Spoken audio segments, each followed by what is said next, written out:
Most people assume that to be successful at an alternative living setup like homesteading, all you really need is a large block of land and the right equipment. But I'll bet if I gave you 100 acres and a shiny new tractor today, you'd still make many of the same mistakes that we made, and maybe even contemplate quitting before you even start. When we started our off-grid homestead out here in the Australian bush 2 years ago, we learned pretty quickly that success had little to do with land and gear. So in this video, I'm going to share some lessons that we've learned along the way. How the skills and knowledge that we brought with us, as well as the secret ingredient to longevity, mattered more than even we realized. And I'll share some lessons that we learned the hard way along the way, so that maybe you can avoid some of those same pitfalls and becoming another homesteading statistic. One of the most common questions we get asked, well, other than how do I buy land, is how do I prepare? How do I prepare to go and live this lifestyle? And I'm not surprised that that's a common question. I read a study just the other day that said that of all people that make a tree change, so they, move out rural or they decide to pursue the off-grid lifestyle or homesteading lifestyle, 30 to 50% will turn around and go back to the city or suburbs within 3 to 5 years. That's huge, up to half. And that doesn't surprise me because it's called alternative living for a reason. Like living off-grid or going rural or, becoming a homesteader. That's not the norm. There's not exactly a playbook for that. There's not a whole lot of resources or voices you can listen to. I mean, there are, but you've got to go digging for them. And it means that there's not kind of an easy guide to follow, and there's a lot of unknowns. And unknowns are what trip people up. They say about the benefit of hindsight is that you've learned the lesson, but it's too late.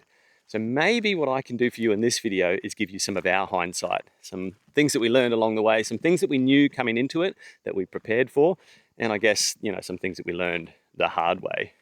So if you're thinking about this lifestyle, about buying a block of land, or maybe you've bought a block of land, then I've got 3 ideas that I want to share for you, ways that you can prepare before you even set foot on that block of land. Stick around for the last one because I actually think this is the most important one. This is the secret to longevity.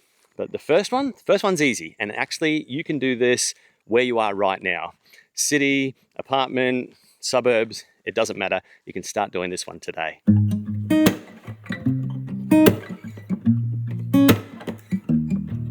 Long before we ever bought a block of land or grew our own food or even thought about setting up things like off-grid systems, one of the first things we realized we wanted to know was, what does it take to be a homesteader in terms of what's that internal thing that you have to get right? And so we really wanted to challenge our mindset, or more importantly, we wanted to challenge our why we wanted to do this in the first place. And so we wrote down a whole lot of reasons why we thought that this lifestyle would suit us, and then started to look for where the gaps might be in how we weren't living that way. And let me tell you, it's a culture shock to move out to a place where all of a sudden your life gets dictated to by the seasons, by the weather, by what grows when, and by things going wrong. And so one thing that we did that we were really fortunate to be able to do, and you may be able to do a version of this, is we changed our living arrangement to kind of mimic the homesteading lifestyle. We moved from a rented block in town to a rented block just outside of town. We were able to find a little 1.5 acre property on the Gold Coast hinterland. The owner didn't mind us tearing up part of the lawn to make gardens, like veggie gardens. And they were even okay with us keeping a little bit of small livestock. So, we had a half a dozen chooks. We even had a couple of goats. And those things are going to teach you a whole lot about who you are. See, the thing about moving out here and becoming a homesteader is it's not the move, it's not the lifestyle that makes you a homesteader. If anything, it just amplifies who you already were and what you already believed. So if you can start to develop some of those routines and mindsets that are, like off-grid or alternative living adjacent. You don't need to take the plunge. You don't need to, just grab a caravan and move out to the bush and try it in some sort of extreme way. You don't need to go off-grid, but there are some things that you can try. I would certainly suggest growing food. Like, even if you don't plan on this life for you incorporating growing all your own food, that's our goal. It might not be yours.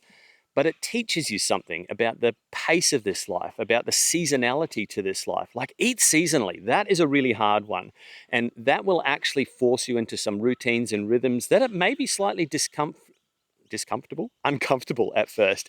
And what I would do is stop shopping at the supermarket for your fresh produce. Like, if you've got a full-time job, make your budget work so that you can go to the farmer's market. Number one, so that you can talk to farmers. Like, you will learn so much about how life works in a different pace, in a different time scale. And you'll also learn that, eating seasonally means you've got to adapt to what the land is telling you, to what the seasons are telling you. It doesn't matter where you feel about where you want to be in the year. If it's winter, it's winter. Or if it's the middle of summer, it's the middle of summer and it's stinking hot like it is today. And so some of these routines and activities you can build into your life right now. Taking care of an animal, if you can, I would 100% recommend. There's nothing quite like, what do they say about working with children or animals? There's nothing quite like, having to look after some chooks, or if you can go down the route of small livestock, if you've got that opportunity, it's going to teach you about kind of responsibility and having to get up when you don't feel like it and having to make plans for when you want to go away.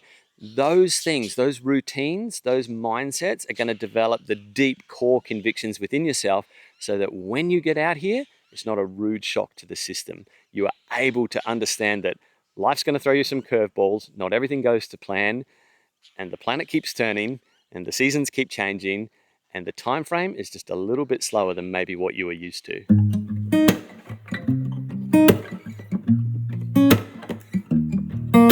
Once we'd wrapped our head around our why and those deep core convictions and mindset shifts we needed to make, we needed to know whether or not we had the skills or ability to back it up.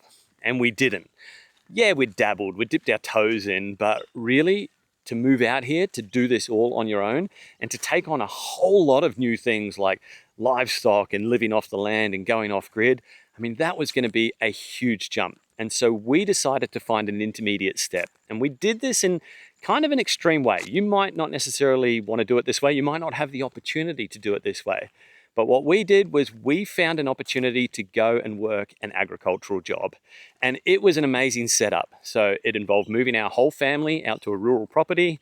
We lived on the property, on the farm, and it was multi-enterprise. So it was goats, it was chickens, laying chickens and meat chickens. It was dairy cows and beef cows. There were even llamas, and there was the general public. So talk about a deep end learning experience. And for us, our kids were just entering their teenage years, and we knew that we were making this move to really learn, to fill in the gaps. And so we committed to a multi-year journey. You might not have that kind of time to work with, but there'll be a version of this that if you can do it, if you can make it work, it's just going to shortcut a whole lot of heartache for you. So for us, it was 7 years. And really, we probably could have done it in half that time. But like I said, our kids were entering their teenage years. We wanted to kind of see out that block of time on that property. And it was an amazing experience. But what it taught me was that there is a mountain of information, skills, and knowledge to learn. And we were lucky. Again, it felt like a safety net because it was just a job. It wasn't us moving onto our own property and taking a gamble on ourselves. Like, we had a boss, a farmer that we could learn from and take advice from. And, there were other farmers and other resources in the region that we could glean from. And there was just so much, like, even if I just think about water systems, tanks, polypipe, polyfittings, pumps, float control valves, animal troughs, irrigation, like all of these aspects that just make up the water system on a property. And that's just one system that you've got to learn. There's probably a dozen systems of that scale that you have to learn. Animals, routines, feed requirements, managing a market garden. Like, we went from a 200 square meter garden to a 1 acre garden. There is just so much to learn in that kind of deep end of the pool setup. But the thing that I learned the most, and this is the one that you can do right now, is that we learned how to learn. In fact, we'd kind of adopted this before we even took on that gig, but that has been the thing that has saved me more times than any other skill or knowledge we brought out here to our off-grid property, is how to find the answer for yourself. When it's, in town, you can just call on someone. You've got a job, it's not your real job. Or when it's just your job, like that setup was, well, you can ask your boss or a coworker. But when it's just you out here on the property, there will be more times than you would like to admit things that just don't work out. Like something will go wrong overnight, or you'll wake up the next morning and go, oh, I should have attended to that thing yesterday. And I'll be sitting there having my morning coffee and I'll turn to Kirsty and go, well, I guess that's my day today. That animal that's been escaping, that's now what I'm doing. I'm reconfiguring their yard or their fencing setup or whatever it is. Or that pump that I've been hearing, yep, it's finally crapped itself. I've got to go and do something about our water system. And then it's on you. But we live in an amazing age because it's not just on you. It's on you and Google, or you and ChatGPT. And let me tell you, that has been the thing that set us up to win out here more than any other thing. I have been watching homesteading content on YouTube for, well, we're coming up on 2 decades now. Like some of those original homesteading channels I've been watching for 13, 14, 15 years, and they weren't just my inspiration for living this way. They were my information. They were my example of what to do and what not to do. And I guess that's why we're doing this. Like this is a way of us giving back to what I know worked for us. So if I could give you one piece of advice when it comes to skills and knowledge, like yes, take up an opportunity if there is one, go and volunteer on a farm or give up a day or two to do part-time work at an organic produce farm or anything like that you can where you're going to get those direct skills. But more than that, become a sponge, become a person that likes to learn and become a person that puts yourself in that humble position of, I don't know everything, but I can find out the answer. And, that means asking sometimes as well. I don't just go to Google. Learn how to connect with your neighbors and friends and other farmers because they are a wealth of information as well.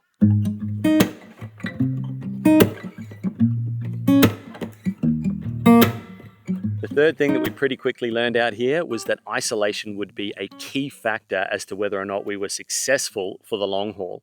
In fact, the number one reason I believe that people become one of those 3 to 5 year statistics is because they thought they could do this on their own. And unfortunately, the homesteading journey can lend itself towards that hermit mentality. But let me just be blunt and challenge that thinking right here. You are not better off on your own, and no one is supposed to do this life on their own. And it's not just that isolation is something that might happen to you out here, it's the default setting unless you design against it. So a phrase that you'll often hear Kirsty and I use throughout our videos and on this channel is building community. That's not just a buzzword, that's actually who we are at our core. And so this YouTube channel and this way of giving back is part of how we're doing that. But also, shameless plug, we've got a kind of core, deeper community over on Patreon. And we designed that intentionally for 2 reasons. One, we know that there's people that just want to support the work that we're doing. And so that if that's you, thank you. And thank you for giving to this channel and allowing us to do this work. But also the main reason that we did that we set up that space is so that people could connect at a deeper level, like-minded people that are going through the same journey together, because we need that encouragement. We need that champion in our corner that is just cheering us on. And that has been what that space has become. And we absolutely love it. And so, yes, there's been some practical things that we have done to kind of build community here. Like we've set up our space, our property, our farm to be a place where family and friends want to come and visit. I literally have family incoming this afternoon, and we've got friends coming on Sunday, and then we've got more friends coming the weekend after. Like we have set ourselves up as the place that people want to come. That absolutely helps. Some of our longest, oldest friends couldn't stand the thought of being so far away from us that a year after we got here, they moved just a few towns away. That's how core community and connectedness and friendships have been in our lives. But do you want to know the one mistake that we made when we got out here? Was just not understanding the idea of neighbors. And I have actually, confession, never been a person that has naturally formed friendships with my neighbors. Usually I've just been too busy and it just hasn't worked that way. And it's not that I've been against the idea of being friends with my neighbors. It just didn't really ever work out. And a mistake I made was translating that to rural life. That just doesn't fly out here. Your rural neighbors, they want to get to know you. They will be some of your closest friends, some of your longest long-term friends, and some of your best allies. Like literally, after a year, I finally met our neighbors and they've become some of our closest friends. And we literally, physically, genuinely help each other out on the regular. And so have a commitment to community, to developing strength and friendships and relationships, whatever that looks like. That is going to be the thing that sees you through this life for the long haul, more than experiences that you can have before you get here, more than skills and knowledge that you can bring with you out here, is going to be who you walk this journey with. So I hope something about this, just me sharing kind of what we learned once we got here, has sparked something within you, just maybe an inspiration to today just make a change. But more than that, I want to hear from you. What are you doing? Hit us up in the comment section. What are you doing right now to make a change in your life, to set you up for long-term success in your future? And until next time, we'll see you later.